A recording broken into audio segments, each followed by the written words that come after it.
ସେଦିନ ରାତିରେ ହଠାତ୍ ନିଦରେ ଏମିତି ଏକ ସ୍ୱପ୍ନ ଦେଖି ଚମକି ପଡ଼ିଲା ସ୍ୱାତି।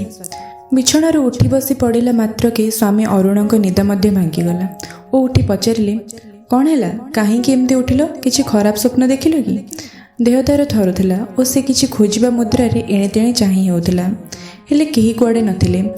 ଅରୁଣ ସ୍ୱାତିକୁ ପାଣି ଗ୍ଲାସଟା ବଢ଼େଇ ଦେଇ କହିଲେ, ନିଅ, ପାଣି ଟିକେ ପିଇଦେଲେ ଆଶ୍ୱସ୍ତି ଲାଗିବ। ମୁହୂର୍ତ୍ତେ ଛାଡ଼ି ପୁଣି କହିଲେ, କୁହ ତ, କ'ଣ ସ୍ୱପ୍ନ ଦେଖିଲ? ସ୍ୱାତି ପାଣି ପିଇ କିଛି ସମୟ ଗୁମ୍ ହୋଇ ବସି ରହିଲା। ତାପରେ ଧୀରେ ଧୀରେ ନିଜ ସ୍ୱରୂପକୁ ଫେରି ଅରୁଣକୁ କହିଲା, ଏଇ କିଛି ସମୟ ପୂର୍ବରୁ ମୁଁ ଏକ ଅଦ୍ଭୁତ ସ୍ୱପ୍ନ ଦେଖିଲି। ମୋ ସ୍ୱପ୍ନରେ ମୋ ବାପା ବୋଉ ଦୁହେଁ ଏକ ସଙ୍ଗେ ଆସିଥିଲେ। ସ୍ୱାତି ତାଙ୍କର ସାନ ଝିଅ। ସେମାନେ ସ୍ୱାତିର ବିବାହ ପୂର୍ବରୁ ଦୁହେଁ ଏକା ସାଙ୍ଗରେ ଅଳ୍ପ ମାସର ବ୍ୟବଧାନରେ ଚାଲି ଯାଇଥିଲେ। ସେଦିନ ସ୍ୱାତି ବାପା ମାଆକୁ ହରାଇବାକୁ ନେଇ ଅନେକ ଦୁଃଖ। ବହୁତ ସମୟରେ ସେ କେତେ କଥା ଭାବି ଆଖିରୁ ଗଡ଼ାଉଥିବାର ଅରୁଣ ଦେଖିଛନ୍ତି। ଆଜି ତାର କେଡ଼େ ଭାଗ୍ୟ କେଜାଣି।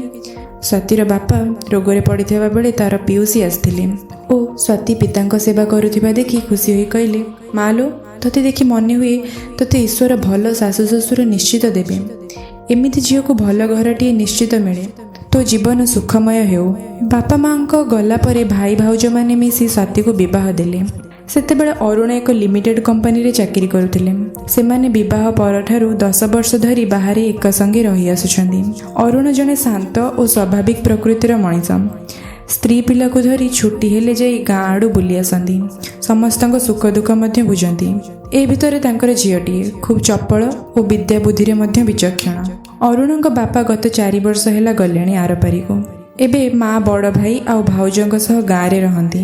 ଅବଶ୍ୟ ଅରୁଣ ମାଆଙ୍କୁ ଆଣି ଏଠାରୁ ବହୁତ ଥର ବୁଲେଇ ନେଲେଣି, ହେଲେ ବେଶୀ ଦିନ ଗାଁ ଛାଡ଼ି ରହିବାକୁ ଇଚ୍ଛା କରନ୍ତିନି ସେ।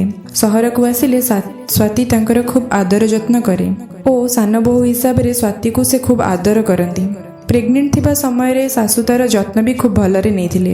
ଏମିତି ତ ଝିଅଟିଏ ମା ହେବା ବେଳେ ତା ମାଆର ଉପସ୍ଥିତି ଖୁବ୍ ଆବଶ୍ୟକ କରେ। ସେ ହିସାବରେ ମା ଛେଉଣ୍ଡ ଝିଅଟା ତା ମାଆର ଅନୁପସ୍ଥିତି ଉପଲବ୍ଧି ନ କରୁ ଏ କଥାର ଖିଆଲ ବହୁତ ଭଲରେ ରଖିଥିଲେ ସେ। ଏବେ ସେ ବିଛଣା ଶଯ୍ୟା ନିଜ କାମ ନିଜେ କରିବାର ଶକ୍ତି ନାହିଁ ଆଉ। ତାଙ୍କର ଯତ୍ନ ନେବାରେ ଜଣେ ନିରୁତା ମଣିଷ ଦରକାର। ଘରେ ବଡ଼ ବୋହୂ ଏକା, ଘରର ଅପର୍ଯ୍ୟାପ୍ତ କାମ, ପିଲାଙ୍କ ଯତ୍ନ, ଗାଁରେ ବାଡ଼ିଘର ଚାଷ, ଏମିତି କେତେ କ'ଣ। ଏକା ଏତେ ସବୁ ସମ୍ଭାଳିବା ଅସହଜ। ସବୁ ଶୁଣି ଅରୁଣ ସ୍ୱାତି ସହ କଥାବାର୍ତ୍ତା ହେଲେ। ଘରେ ତ ଏମିତି ଅସୁବିଧା, ଚାଲ ଗୋଟେ କାମ କରିବା, ଆମେ କିଛି ଦିନ ଯାଇ ଗାଁରେ ରହିଯିବା। ଟିକେ ମାଆର ସେବା ବି ହେବ। ମୋର ତ ୱାର୍କ ଫ୍ରମ୍ ହୋମ୍ ଚାଲିଛି, ଝିଅର ସ୍କୁଲ ବି ଅନଲାଇନ୍, ସବୁ କାମ ସୁବିଧାରେ ହେବ। ଏକଥା ଶୁଣି ସ୍ୱାତିକୁ 104 ଜ୍ୱର। ସହରରେ ଏତେ ବର୍ଷ ରହି ଆସିବା ପରେ ସ୍ୱାତିକୁ ଗାଁକୁ ଯିବାରେ ପ୍ରବଳ କୁଣ୍ଠାବୋଧ। ଗାଁରେ ପାଣି, ଇଲେକ୍ଟ୍ରି ସବୁରେ ଅସୁବିଧା। ଅନ୍ୟ ସୁଖ ସୁବିଧା ବି ଗାଁ ପରି ନାହିଁ। ଟାଉନରେ ରହି ଯେଉଁ ସବୁ ଅଭ୍ୟାସ ହୋଇଗଲାଣି, ସେମିତି ଗାଁରେ ଯାଇ ଚଳିବା ମୋ ଦେଇ ସମ୍ଭବ ହେବନି। ପୁଣି ଝିଅ ଗାଁରେ ଯାଇ ଗାଁ ପିଲାଙ୍କ ସହ ମିଶି ତା ଅଭ୍ୟାସ ବି ଖରାପ ହୋଇଯିବ। ତୁମେ ତୁମର ଯିବ ତ ଯାଅ, ଆମେ ମା ଝିଅ ଏଇଠି ରହିବୁ।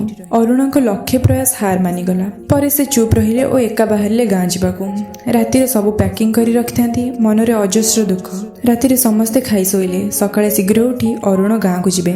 ସେଇ ରାତିରେ ସ୍ୱାତିର ବାପା ମା ସ୍ୱପ୍ନରେ ଆସି ସ୍ୱାତିକୁ ବୁଝାଇଲେ, ମାରେ, ଶାଶୁ ଶ୍ୱଶୁର ପିଲାମାନଙ୍କ ପାଇଁ ଈଶ୍ୱର ହୋଇଥାନ୍ତି। ତାଙ୍କ ମନ ଲାଖି ସେବା କଲେ ପୁଣ୍ୟ ମିଳିବ। ତୋ ଶାଶୁ ତ ବହୁତ ଭଲ। ତା ଛଡ଼ା ତୋ ବାପା ରୋଗରେ ପଡ଼ିଥିବା ବେଳେ ତୋ ଭାଇ ଭାଉଜମାନଙ୍କ ଅନୁପସ୍ଥିତିରେ ତୁ ତାଙ୍କର କେତେ ସେବା କରିଥିଲୁ। ସେଥିପାଇଁ ତୋ ପିଉସୀ କହିବା ଅନୁଯାୟୀ ତୋତେ କେଡ଼େ ଭଲ ଶାଶୁଘର ମିଳିଛି। ଏବେ ତୋ ଶାଶୁ ବି ରୋଗାକ୍ରାନ୍ତ। ତୋ ସେବା ତାଙ୍କୁ ଏକ ନୂଆ ଜୀବନ ଦେଇପାରେ। ତୁ କର୍ତ୍ତବ୍ୟରେ ଅବହେଳା କଲେ ଆମେ ସ୍ୱର୍ଗରେ ଶାନ୍ତିରେ ରହିପାରିବୁନି। ତୁ ଗାଁକୁ ଯାଇ ତୋ ଶାଶୁଙ୍କର ଯଥେଷ୍ଟ ସେବା କର୍ମା, ଯତ୍ନ କଲେ ରତ୍ନ ନିଶ୍ଚୟ ମିଳିବ। ସ୍ୱପ୍ନରେ ବାପା ମାଆଙ୍କ କଥା ଶୁଣି ସ୍ୱାତି ମନରେ ଏକ ନିର୍ଦ୍ଦିଷ୍ଟ ଚେତନା ଆସିଲା। ସେ ସାଙ୍ଗେ ସାଙ୍ଗେ ବିଛଣାରୁ ଉଠି ଗାଁକୁ ଯିବା ପାଇଁ ପ୍ରସ୍ତୁତ ହେଲା।